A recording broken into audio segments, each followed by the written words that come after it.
Elon and Tesla deliver at a almost $60,000 a car level for the revenue for this period. And that is a mind-blowing number. And we dig into the sort of mind-blowing implications of this. This is Greg for Teslafaninsight. Thanks once again for joining us. If this is your first time, welcome. If you're a repeat visitor, welcome back. We also want to thank our Patreon supporters. If you enjoy the show, would like more information for better investing and trading, please take time to like and subscribe and join us on Patreon.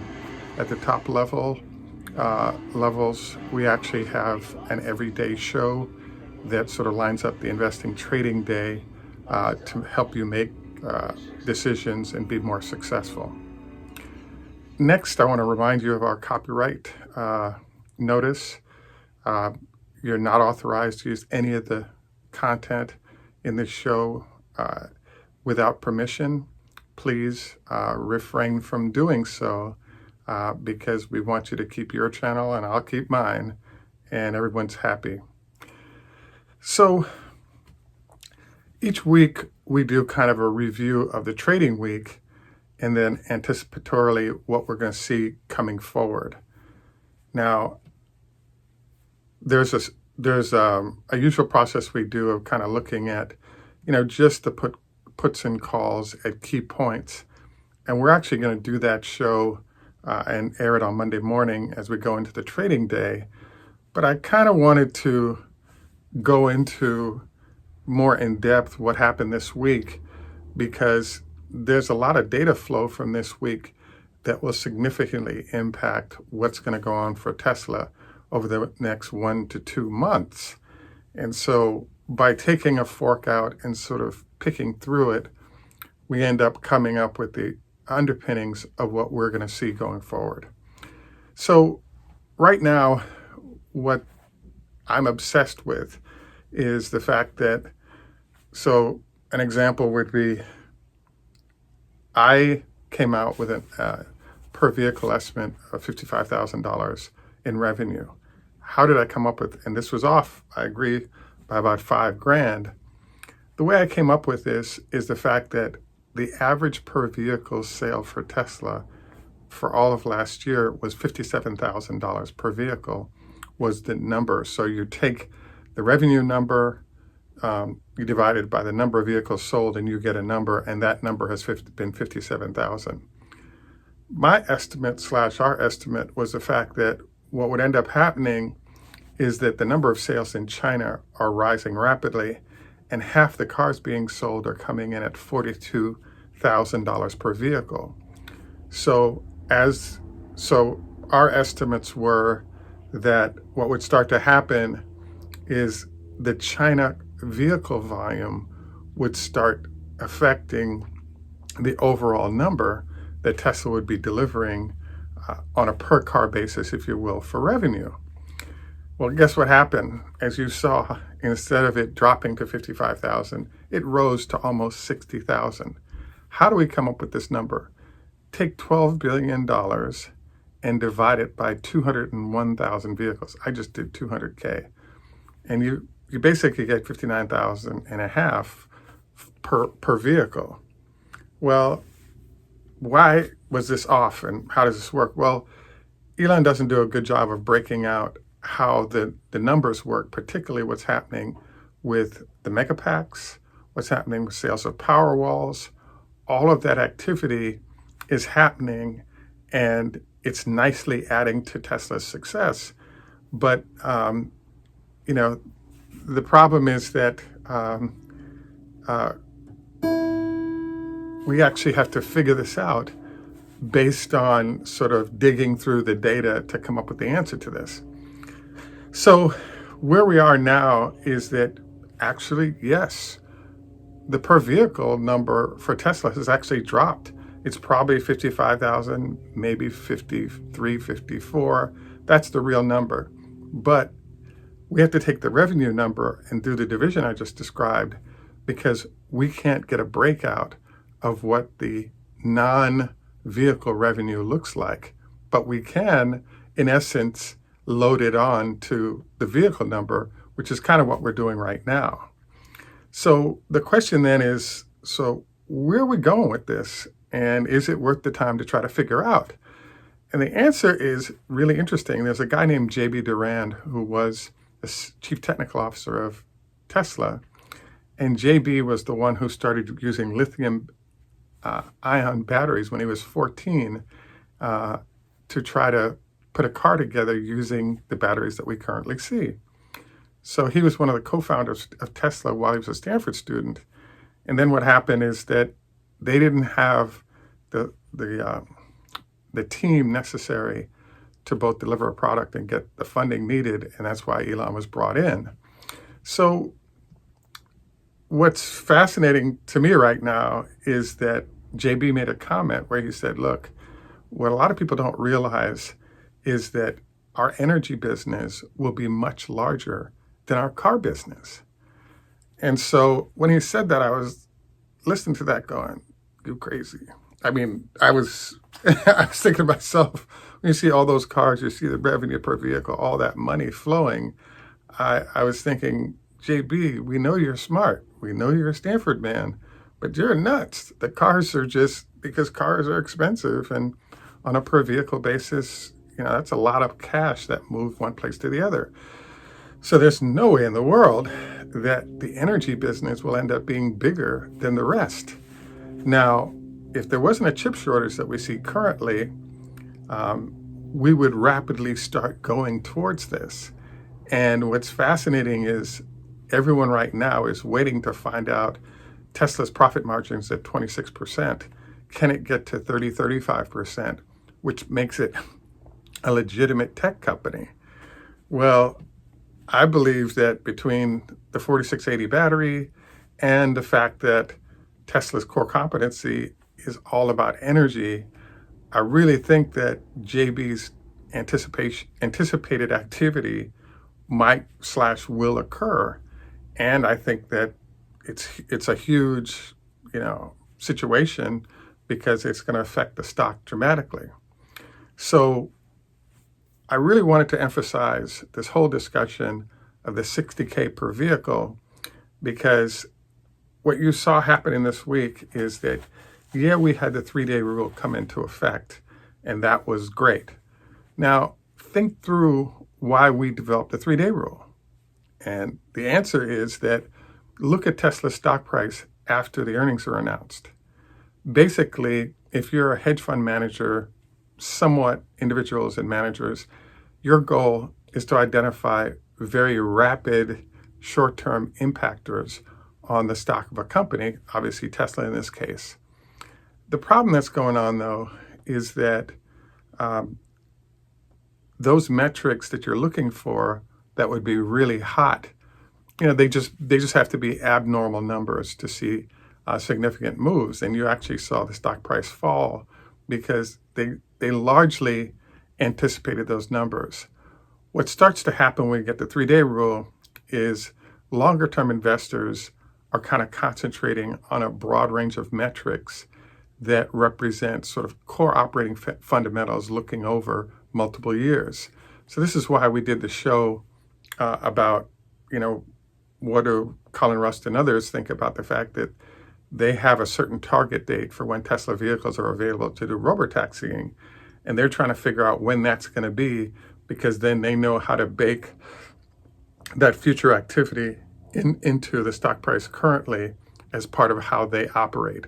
So literally, it's a completely different, what are we thinking about for the hedge fund managers versus what do we think about from the large institutional investors. And one of the things I was reminded by a bunch of things happening recently is that it is really nice to have a company that's growing fast, stock grows fast, you make a lot of money. That is good. About half the market out there is in a mode that's called capital preservation, meaning that, they'll take the return happily, but they want companies that are growing, where they're preserving their capital for sure, and then getting a little gravy on the side in the form of growth of the stock price or unusually high revenue, etc. And the other way capital preservation people protect themselves is to focus on what are called big capitalization stocks. Very large stocks theoretically can go out of business, but they're concentrating on that group of companies that's growing because it's a beautiful thing to get stock price increase, earnings increase. Obviously, revenue would go with that, but also the safety of having a big company that can protect itself in what can be a difficult market environment. So what a capital preservation type of money manager is thinking about is very different than a hedge fund that's trying to bang better returns than the guy down the street in a very short term. So I really think, and we've shared this, that we've kind of moved away from sort of the hot money zone, and we're kind of getting to a zone where people who are willing to take a view 6 months, a year out, and can get comfortable with that, even if it gets kind of rocky in the short term, end up winning in this space. So let's get back to what I'm obsessed with, which is this $60,000 per vehicle price point. It shouldn't be there because the Chinese are reducing the per vehicle count because of their activities. So, by the way, reminder, please like and subscribe. So what we're doing here is we're kind of saying, well, wait a second. We're doing this per vehicle thing, and we have this increasing per vehicle sales count, and it's not even affected by the fact that one half of your sales that's come on is at the lower, if not lower, much lower range. So in theory, based on how China is selling, their per vehicle is probably in that 50,000, 51,000 zone, while Fremont's probably on average up into the late 50s, maybe early 60s, and it's averaging out into this 60,000 only because of how the revenue from the power side of the business is moving on to the balance sheet. So the question is, what's going to happen next to this? And that is what's going to determine when Tesla's stock price really pops in the short term, next month or two.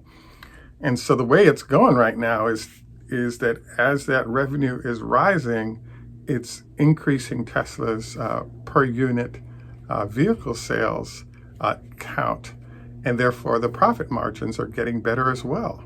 So what I really think is pushing the stock price right now is how this analysis is working out. Instead of what we were expecting, the sucker is going to fall to 55,000, maybe 54. And so you take 201,000 times 54,000 per vehicle, and that should be their revenue. What happens when you take 60,000 times 201,000 units sold? And that's the revenue number that you got. And so part of understanding what's going on, being a Tesla better analyst, et cetera, is, hey, can you step back and look at the data? And there's just some really simple numbers. The next time we get earnings, all you have to do is say, how about 60 grand times however many cars sell from this period into October? Now, is 60 grand a good idea? Is that a bad idea? What I mean by that? Well, guess what? They're starting to sell a lot of plaids, both the Model X and the Model S. And what does this do? It further increases the per vehicle sales average. So I feel like they battle it out. They even out between them, and the power decides everything because China's numbers continue to increase nicely, but it's at half the sales base is at the lowest price point. So you kind of have this sort of battle going between what entity is going to dominate. And in reality, when you keep adding more sales of power solutions and you're adding more expensive vehicles that you're putting the chips you have into in the form of plaid, et cetera, hey, why not 61,000 or 62,000 per vehicle heading into the next period? And if we got 62,000 a vehicle, guess what? We're over 30% margins heading for 35. And now all the people that are saying this can't be a growth stock because it's not a tech stock, it's an auto company and it needs to be priced like an auto. All that discussion over.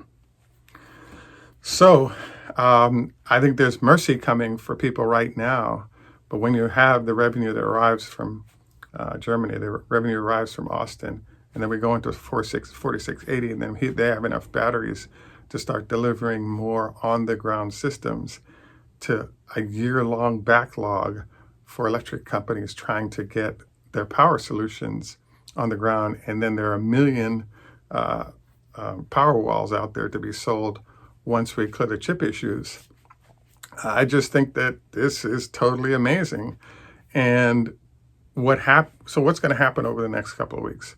Well, what's really happening is that sometime in the last 48 hours, there was a decision made that they're going to buy Tesla up to a certain price point. Now, are they telling us what that is? No, we're just going to find out because you're going to see the price rise, and then it's going to all of a sudden establish a new base and become stagnant. Why? Because all they're doing is saying, hey, what is Tesla's growth rate now? What's it going to be next year?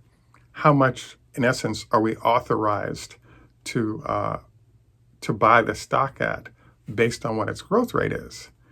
And I think the answer to that's going to be between 50 and 100 points above where we are now. I saw a note come through and someone was saying, oh, there's no short squeeze because the only percentage shorted is only X. Well, when you start seeing a huge number of puts out there, what do you think buying large numbers of puts is? It's a short on the stock, because you can go naked on puts or calls, or you can go and just buy them and not be naked, but you still are riding a short right there. So I think that, for this channel, we actually we have a lot of really smart engineers that are part of the viewership, and it's fun to go through and watch comments. But I just think that everything happening this week shows good fundamentals for Tesla's operations. It also shows a lot of upside potential because all of a sudden you have these great numbers and the per vehicle price isn't dropping because of Plaid and the impact that nobody anticipated of what's happening on the power side of the business, increasing the per car sales price. So all of these little nuggets, I believe, is what the large money managers are riding to validating Tesla being, supposed to be at a higher price than it is currently. So my assessment then is that I really think that we end up easily above 700, but perhaps towards 750, and then we establish a new trading range in that area with new news about how everything I just described working, causing a solid solidification of what Tesla's doing and rising from there. I also want to prompt and just point out that one of the things that came up in the conference call with Elon that I was sort of stunned by is that there is a question out there, which is, how is Elon able to duck the chip shortages that everybody else has had? And he pointed out one method was reprogramming certain chips that were supposed to be used in one way to another using firmware. The other thing he pointed out was that what they had done was they had ordered a whole bunch of chips that were supposed to go into power walls, and those are what they're repurposing. But basically, those power walls are kind of saving the company because the orders they made for that larger chip count have to be honored. And so therefore, Tesla is not experiencing the chip challenge on the auto side, even if the power customers are seeing that they're backlogged.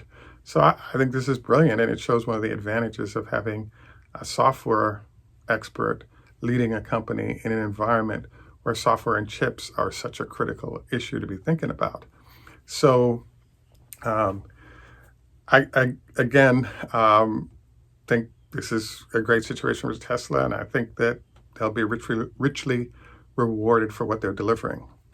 So just a reminder, we actually have a couple of our folks that are in our group with SpaceX that wanted to reduce their positions. And so therefore we have some shares that are available. So they're not mine per se, they're shares that are folks want to reduce positions, so that's why we have them. And I just wanted to note that. We also wanted to encourage you to like and subscribe. Our health tip for today is just a reminder, prior to lovemaking, no more than a light salad to facilitate more robust activity in the lovemaking space.